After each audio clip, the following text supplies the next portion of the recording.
Hey you guys, I got something kind of interesting for you. You know how birds cause a lot of plane crashes and especially waterfowl? Well, these are telephone power wires, and if you can see that little thing hanging there, I don't know if a lot of you guys would see these in places that you live, but where there's very high concentrations of waterfowl, especially ducks and geese, they'll fly into these wires and they could put some of these rural communities out of power completely. So the telephone companies come in and they hang these flashers on there, and then they flap in the wind, and it has a reflector on it, so it spooks the ducks and geese when they come at it. And I don't know if you guys have ever seen a duck or a goose or a swan hit a live wire, but it will actually just completely fry them, you guys. I mean, it is unbelievable.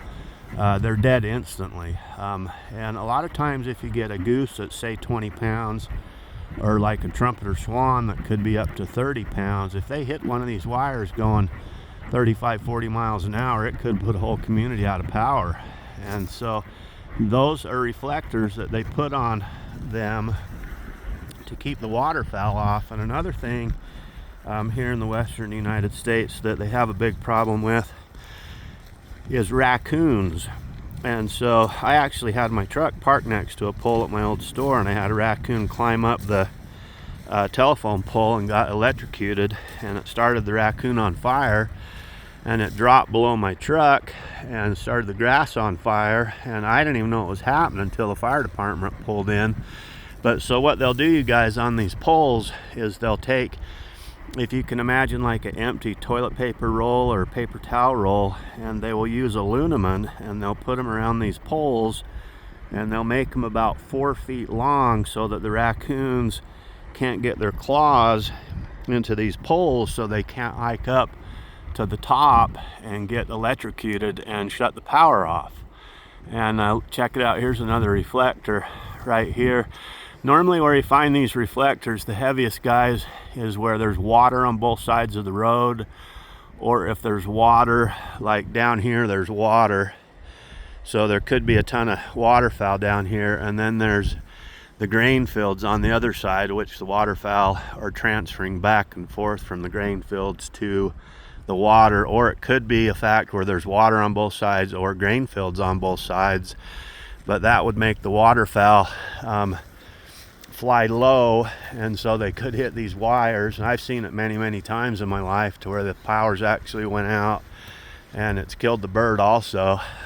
Me and my boy, we saw a big Canadian goose hit a power line here a few years ago, and it just fried the Canadian goose instantly. It was instantly dead and pretty much cooked. But that's what those guys are, you guys. If you ever see them hanging on a telephone line, those are reflectors to keep the birds, to flare the birds, scare the birds before they actually hit the telephone lines.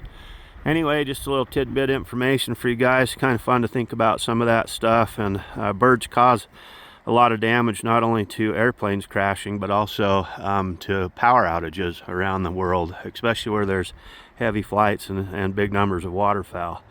Anyway, you guys have an awesome day, and sending you guys a great big huge smile from up here in the middle of nowhere. And there's a flock of geese going by right there, guys, and I don't think you can see them. I can't see them in my phone either. But anyway, you guys have a super nice day, and I'll try to make you guys some fun videos this week. I got to start working on my store next week on about the Valentine's Day is the deadline to where I can actually get in and start getting some work done.